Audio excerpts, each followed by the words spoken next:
And here we are, long anticipated. I'm with my brother Ken, and we are on different parts of the country right now. I am in an undisclosed location. Ken is also in an undisclosed location. No, I'm Are we in hiding? Yep, we're in hiding. We're in hiding from the acapella police, from the instrumentalists. No, that sounds horrible because you and I are both instrumentalists. So Yeah, yeah. yeah, trumpet for Ken and tuba for me. So good stuff. But Ken, thanks for joining us today on this It's not cool. podcast, Yeah. this live stream sort of feel here before the release. But I brought Ken on because Ken not only mastered this, but he also mixed it for me too, and it's awesome. Tell us a little bit about where you are, what you're up to, Yeah. why we hate Michigan. No, no, let's not talk about that. We Let's not can't talk talk. about that. That's Just lost painful. half the audience. But we're looking forward to basketball season. I'll tell you that. But Yeah. give us the lowdown, Sure. So the I'm rundown. in Give us the rundown. a rundown. Yeah. I'm in Greenville, South Carolina. I own Key Element Studios here. It's a recording studio, Yes. and longtime dream kind of come true. Uh, it's Ben's fault. He started a lot of it because Ben was older, so That's my fault. I wasn't even fully formed before he was playing with reel to reel tapes and cassette stuff and double tracking and all those cool fun audio things. So that that kind of trickled down through all of us in some way.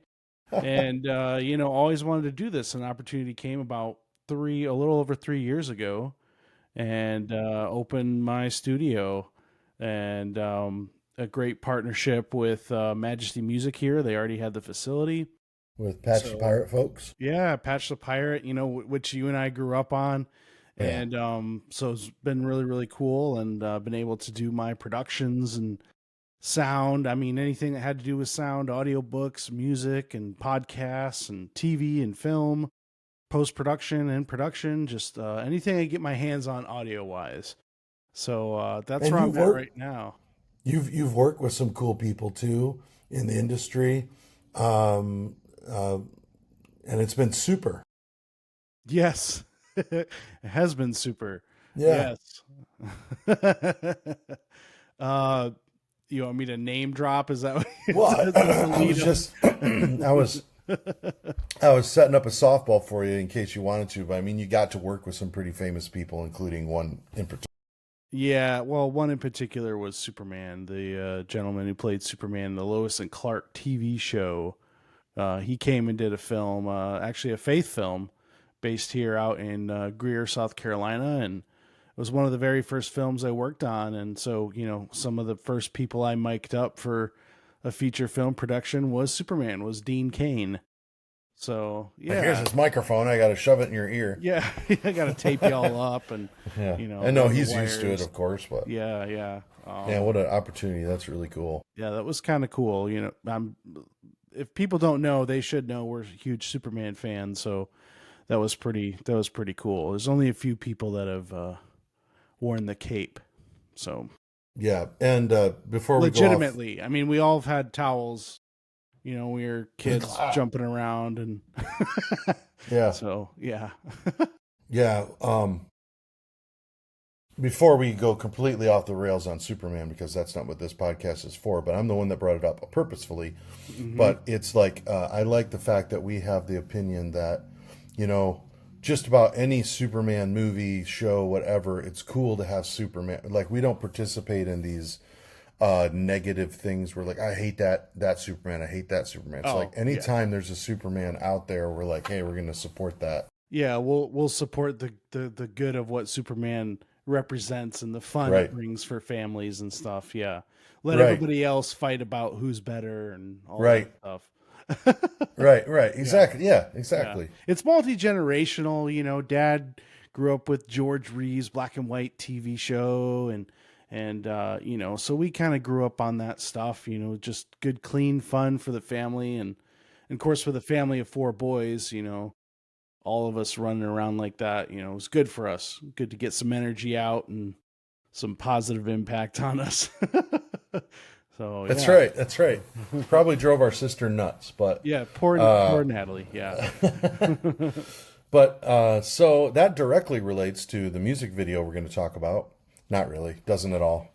But you could see the timer down there. You will be, by the way, if you're watching, you will be automatically transported via Star Trek style to the premiere. So if you're watching this, yes. at the end of this, it will automatically jump you over to the premiere of the music video. I personally am excited about this because Sam Robson, who's just a fantastic YouTuber over in London, he's a great arranger. He's self-taught.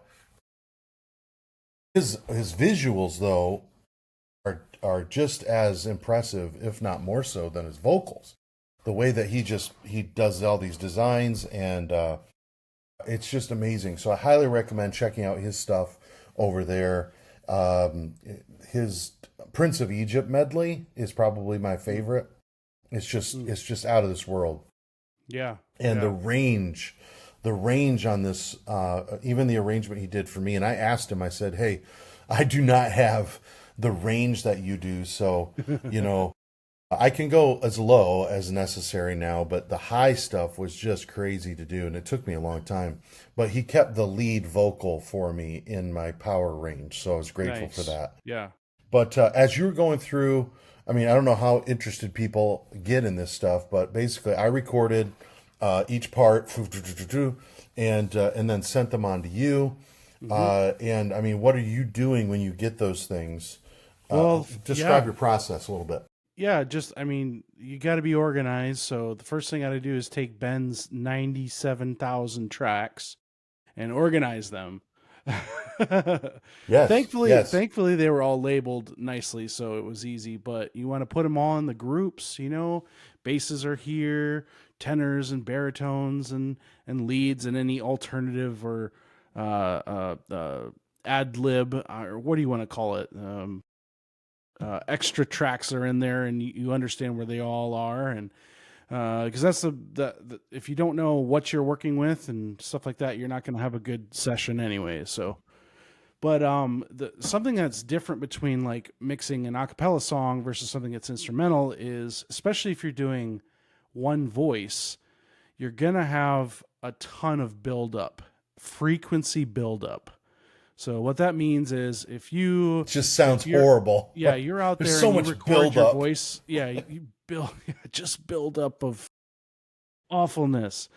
Well, certain frequencies will start building up literally, and and you'll have all kinds of artifacts and distortion that you don't want. So so you have to mix it a little bit differently, as you would like an orchestra or a group or something that has different instruments, different colors, different tones. So you have to find a way to make Ben's voice unique from the tenors to the bass in the way that you would equalize it. I love that you point this out. Yeah, equalizing meaning that some frequencies might be more heard than the others. So basses, are really a warm, deep, you want to feel that energy. And I always like to think about it in a cube, how I'm mixing in a cube. There is height and depth. There's height and high and low. There's depth, and there's also left and right. So when we're talking about mixing, most of the people, when we think about, mixing, you're panning things left and right. That guy's singing over here. When I'm putting my headphones on or listening on my speakers here, where are they in the left and right field? Okay, because we listen in stereo. God gave us 2 ears, right? And we could make a bunch of comments about that. And we only have 1 mouth, 2 ears. We should listen twice as much as we talk. Amen. Preach it. But that's not the only thing. There's also high and low. And you're not talking pitch.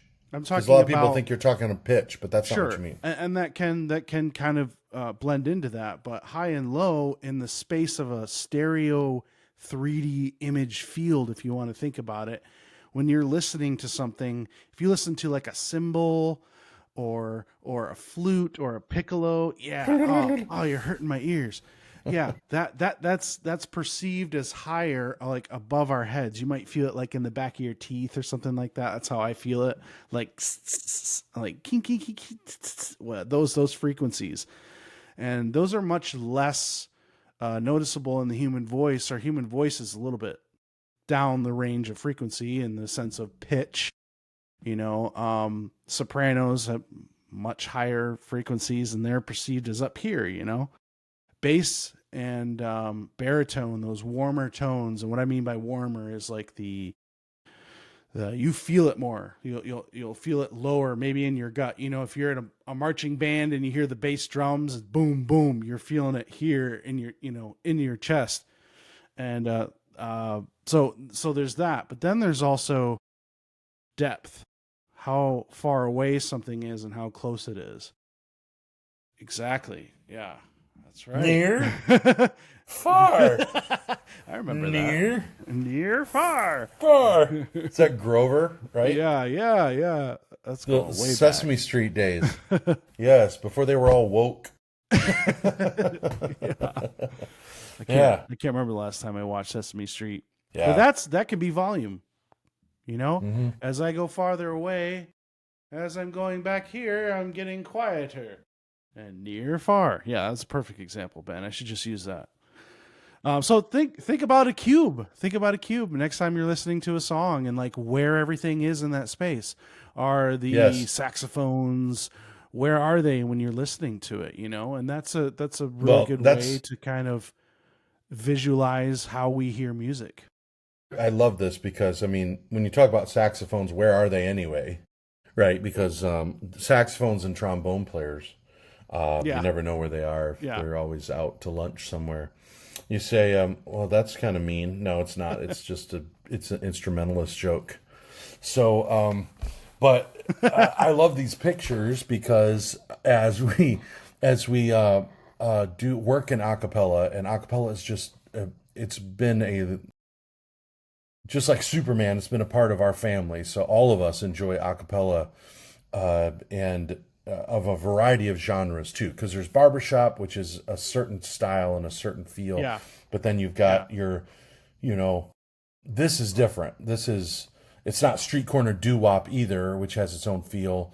I've always called this, in my opinion, like it's not a very exciting, that's not an opinion, but it's not a very exciting title, but I call it specifically studio acapella because there's things that we do with this style, which really is modeled after I'll say three groups. One is the group Glad. Their acapella stuff is studio acapella. They will sing live, but you can't recreate live the true sound that you can do in the studio. There's a polish, there's a certain feel to it. The amount of voices as well. You can't. Yeah, can you imagine, like, you can't stack that many people on top of each other, physically. But then also is Singers Unlimited, because they were actually the pioneers of this, not of overdubbing, because that was back with Les Paul with his guitar and his wife. Yeah. But with this specific vocal style of overdubbing, it was the Singers Unlimited, which is one soprano, three guys, and they would just overdub unlimited, which, hence their name. Yeah. And so that they are a pioneer of it. And then there's a little bit from some of the groups like the Carpenters, even though they weren't a cappella, although you can hear a track on their Christmas Portrait, It Came Upon a Midnight Clear, where Richard Carpenter he does like a minute long, that's just like, it's a wall of sound. Yeah, it really is. Yeah. And not in the rock sense, where whatever that group was, the wall of sound. That's not what we're talking about. Because that was all about speakers, that whole wall of speakers. Oh, okay. No, there's some group that did that. They called it the wall of sound. Okay. But anyway, I say all that simply to say that that's why I love being in the studio and creating music in the studio that you can't really even do in real life, because it's a creative sandbox, So, but anyway, Softly and Tenderly. Let's talk about this song in particular. We're trying to get Sam on an interview. He lives in London, and so and he just went on a trip, and so and the last time I talked to him was actually when he delivered the arrangement to me, which was like almost 3 years ago now. That's how long this has sat on the back burner. Yeah. Well, the craziness of the arrangement. I mean, it was like, okay, I've got to be in my best vocal shape to attempt this thing, and I'm really happy with how it turned out. So, were there any uniquenesses about this arrangement? You've mixed some of my stuff before. You've mastered even more of the things that some of them that I've mixed. Was there anything different about this video upcoming in just a couple minutes? Yeah, I mean, as far as the mix goes, what was different is this one kind of covered all the bases. There's some that I've done with you where, you know, we really want to focus on just a 4-part close, maybe barbershop style in the sense of like, okay, just a real 4-part straightforward. This one you're covering, you know, vowels that are shaped behind the lead vocal. As you just, if you listen to it, you'll listen to how the power of, I mean, the song is softly and tenderly. Right. So how do you make softly and tenderly powerful or come across to the audience? Well, I think acapella is the perfect way to do that because you can create an energy that doesn't communicate a message that's opposite of what you're trying to say. You know, Dad always used a funny illustration with the Muppets or something. You know, the what was their like group? Well, tenderly. Yeah. The Electric Mayhem Band. You know, these puppets or whatever, and you know the beautiful song, "The Breeze Caress the Trees," and they're going, the breeze, da, da, da, da, caress the trees, da, da, da, da. You know, completely Which makes opposite. It funny. Yeah, it's hilarious. You know. But, you know, there's so much music out there that's kind of confused in that way. And so the way that you can, one of the ways, there's multiple ways to do this. I'm not saying this is the only way, but one of the ways you can do that is have the tones and the feel or the vibe of the music match exactly what the message is. And then you pair that with a wonderful, wonderful performance. And, you know, hopefully it comes across when you listen to it, when you watch it, that there's an urgency to it. As the song progresses, you feel more energy building up to an urgency of this call. Come home. Yeah. You know, so because that's what the plea of this is that Jesus has always been there. He's been calling us. He's been calling you and me for those that are astray, but also those of us daily that need him, which is all of us. We all need him. Right. But that he's not moved. We've moved away. Right. And this is that call to come back, you know, and such a timely song for what's going on in our country, our nation, our world, for those to come back to Jesus. And hopefully the technical of my engineer mind matches with the creativity and a wonderful arrangement by Sam. But yeah, especially that key change going into the last chorus or last verse. Yes. That's just, Yep. Well, we've got about really 3 minutes. I'm sorry, I didn't mean to interrupt. Yeah, no, you're good. Well, we've got about 3 minutes before we all head over to the premiere. So we talked a little bit about mixing. What about mastering? So it says mixed and mastered by Ken. So what's the deal? That's right. Mastered. That means I just put a seal on it and say it's mastered. No. Yeah, right. Doesn't mean anything. Mastering is one of those things that is kind of a mystical field out there. And some people believe that it's slapping a limiter on there. You're just making sure it's in the levels. And then other people believe it's something to magically make something supernatural in the way that it sounds. It's neither. It can be very objective. Mixing is where you are being creative. In the production phase, I should say, is where anything goes in the sense of your creative process, right? You don't put any stops on anything. You're like, I want to try something. We're not thinking about mixing or mastering. That's the process there. Once you kind of shift over to mixing and mastering, this is now becoming more objective. And specifically mastering, though, mastering is an objective thing. So you're saying objective, like there's targets you got to hit? exactly. There's targets you gotta hit. So so what you want to do in mastering is first have a really good mix. So thankfully I know the guy who did the mix, and he wasn't that hard to work with. So I was able to move into mastering no problem. Having a conversation with myself in here. Yeah, What's wrong with this mix? I don't know. What'd you do? No. Yeah.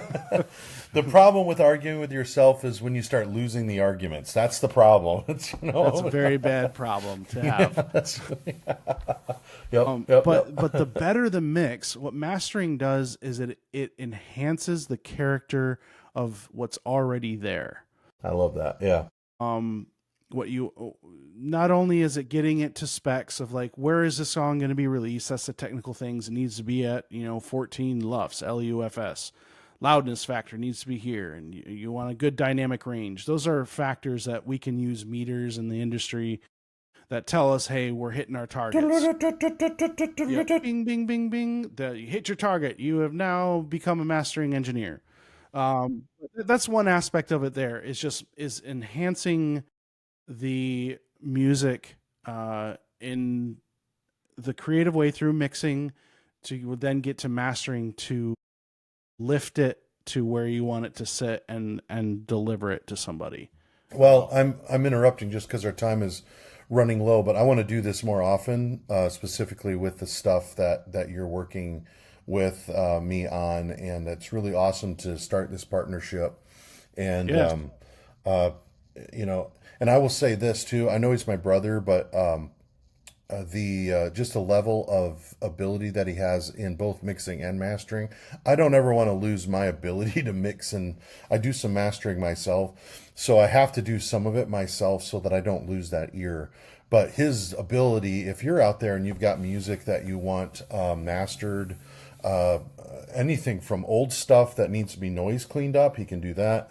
I don't want it to be like just a commercial for Key Element Studios, but here's the commercial for Key Element Studios, because he can do any genre and just does a great job at it. So I highly recommend his work. Glad to work with him. Glad to work with him. Yeah. Yeah, all these little elements here, but here we are running down now. It's time to head over to the premiere, Softly and Tenderly. Yes, I'm excited about this. It's been 3 years in the making. Not that it took us that long to do it. Yeah, 3 years of mixing. Of work. 3 years of mixing. Same song every day. It's just, that's it. Nope, got to redo it. We're comping every syllable.